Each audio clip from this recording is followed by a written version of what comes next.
The sky above Earth's horizon flickered with an unnatural light as the alien armada emerged from the void of space, their ships vast and jagged, eclipsing the stars.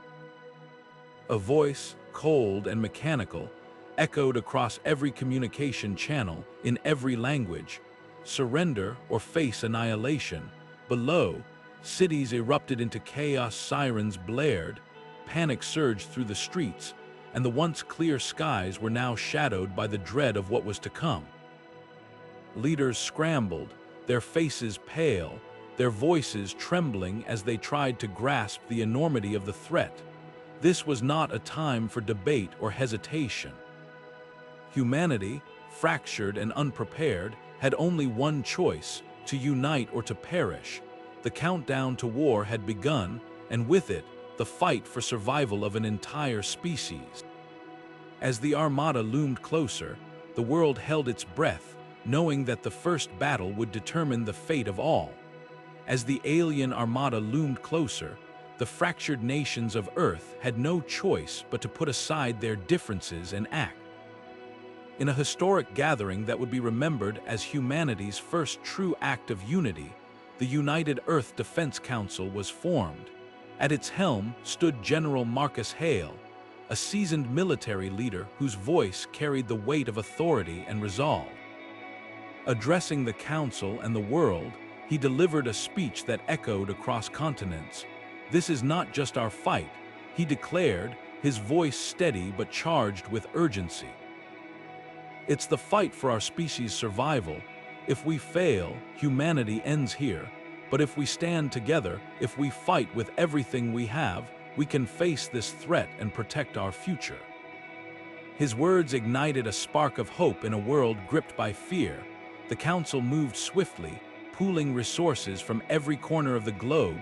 Ships were retrofitted, weapons hastily assembled, and a fleet was cobbled together, a patchwork of vessels representing the best humanity could muster. It was far from ideal, but it was all they had.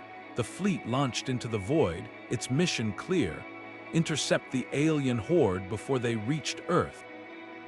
The journey was tense, every moment filled with dread and determination. But when the two forces finally met, the reality of the threat became brutally clear. The alien ships moved with precision and overwhelming power, their technology far beyond anything humanity had ever encountered. The human fleet fought valiantly, but they were outmatched. Ship after ship was torn apart, their crews lost in the cold vacuum of space.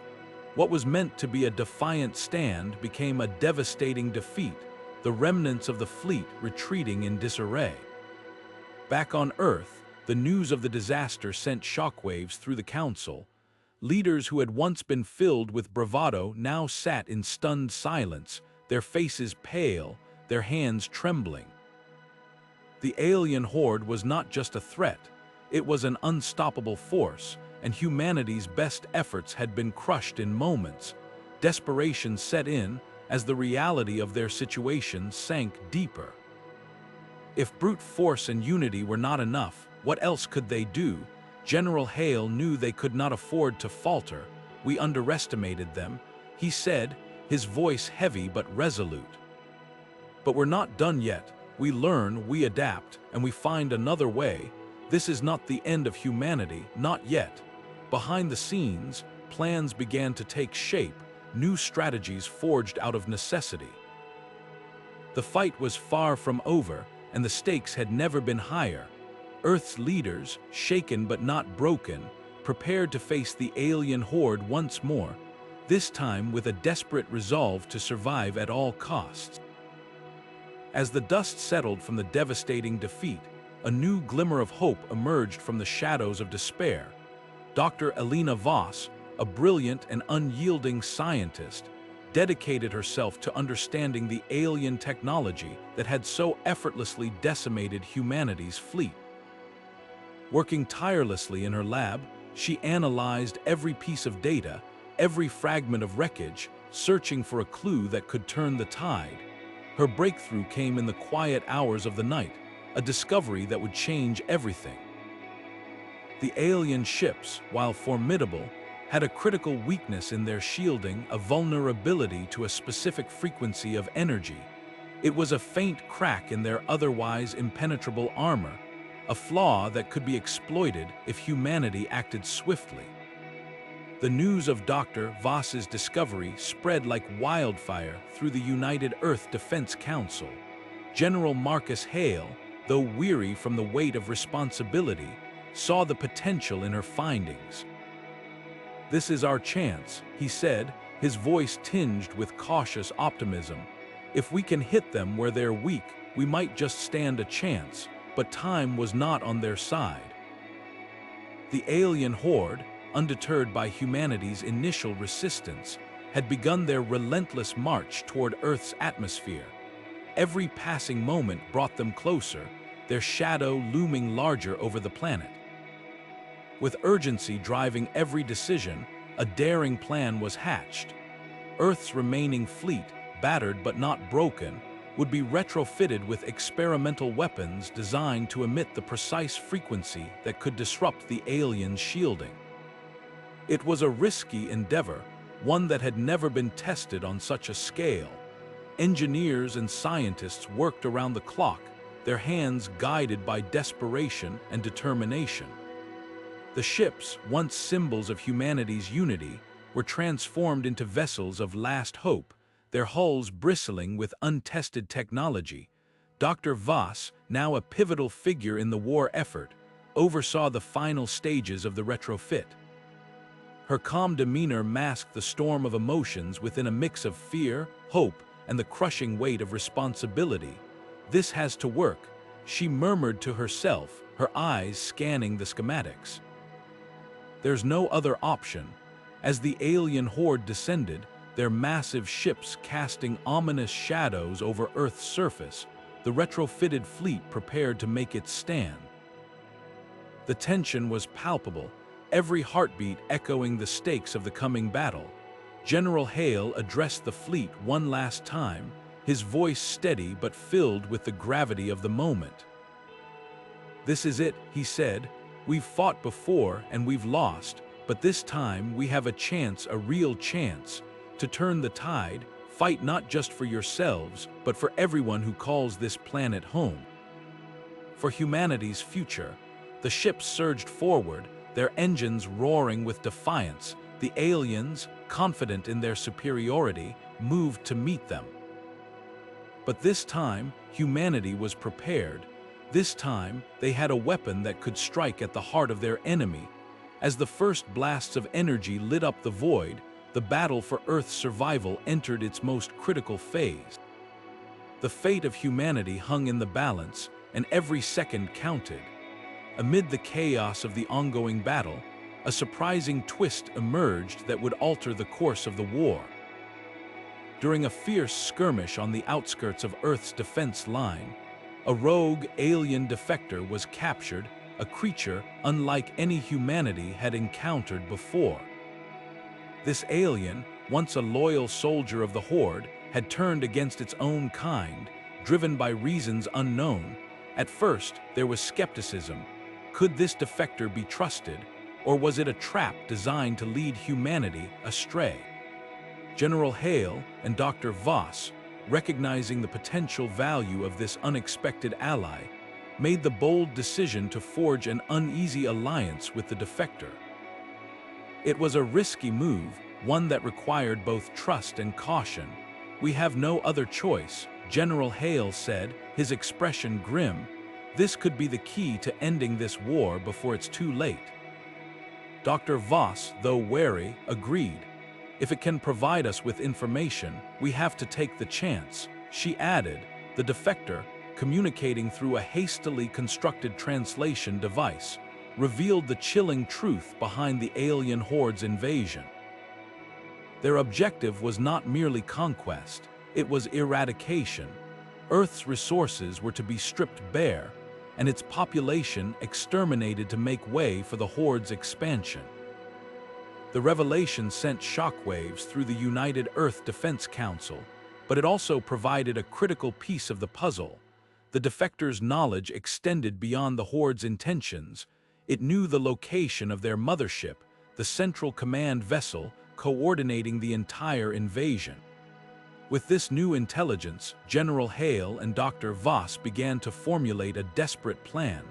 If we can destroy the mothership, Hale explained, we might cripple their entire operation. It's our best shot at ending this, Dr. Voss, ever the pragmatist, added, but we'll need precision. One wrong move and we'll lose everything. The defectors' insights proved invaluable. It provided detailed schematics of the mothership's defenses, weaknesses, and the optimal approach for an attack. However, the alliance remained fraught with tension. The creature's motives were unclear and its loyalty untested. We're putting a lot of faith in this thing, one of Hale's officers remarked. Faith is all we've got right now, Hale replied, his voice resolute. As preparations for the final assault began, the mood among humanity's leaders was a mix of determination and apprehension. The stakes had never been higher. The mothership, a colossal vessel at the heart of the Horde's fleet, was heavily guarded, and success hinged on the retrofitted weapons developed by Dr. Voss. This is it, she said, her voice steady despite the weight of the moment. Everything we've worked for comes down to this. General Hale addressed the fleet once more, his words carrying the full weight of the impending battle. This is our moment, he declared.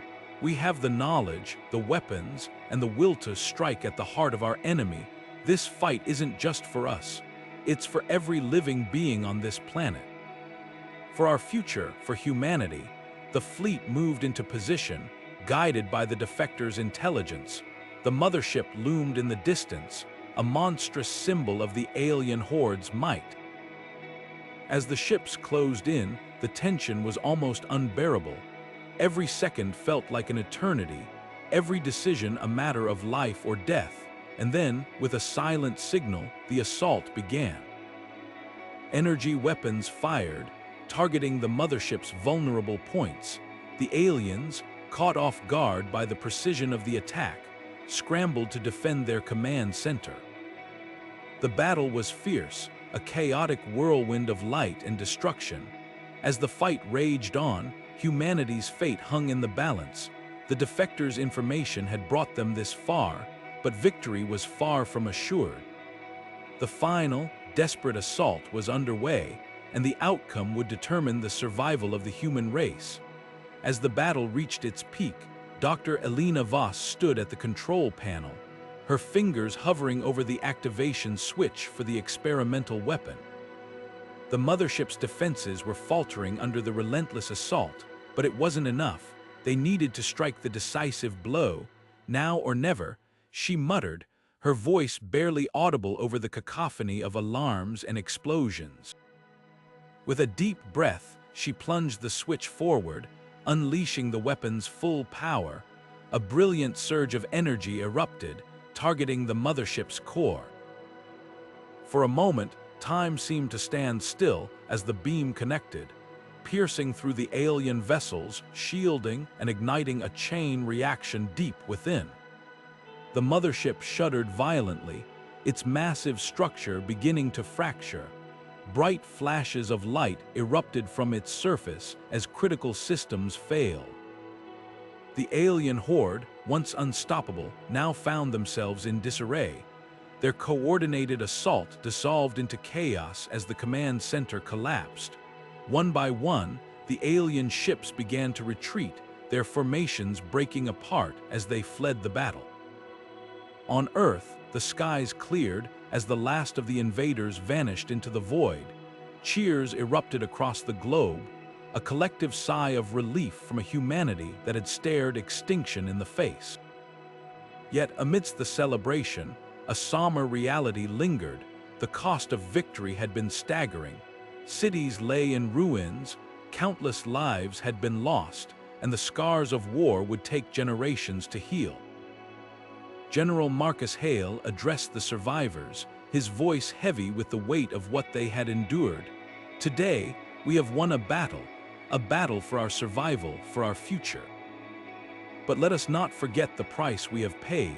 The cost of freedom is high, and it is paid in the blood of the brave. We have faced the darkness and emerged, but the stars still hold threats we cannot yet imagine. This is not the end. It is a reminder that we must remain vigilant, united, and prepared for what lies ahead. Dr. Voss, standing beside him, added her own thoughts. We have proven that humanity can rise to the challenge, that we can adapt, innovate, and fight for our existence. But let this victory be a lesson. We cannot afford to be divided, to be unprepared. The universe is vast, and it is unforgiving.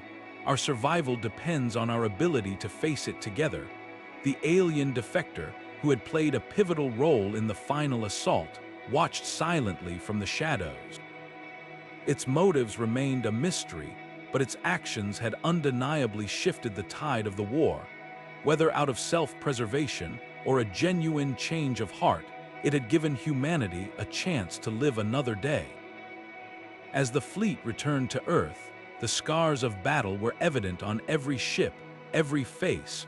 The war against the alien horde was over, but the fight for humanity's future was far from complete. The stars, once a source of wonder, now held a new meaning, a reminder of both the infinite possibilities and the unknown dangers that lay beyond.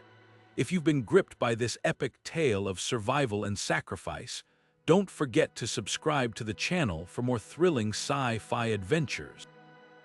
Hit the like button if you enjoyed this journey, and ring the notification bell so you never miss a story that takes you to the far reaches of the universe. Until next time, keep dreaming of the stars and the endless stories they hold.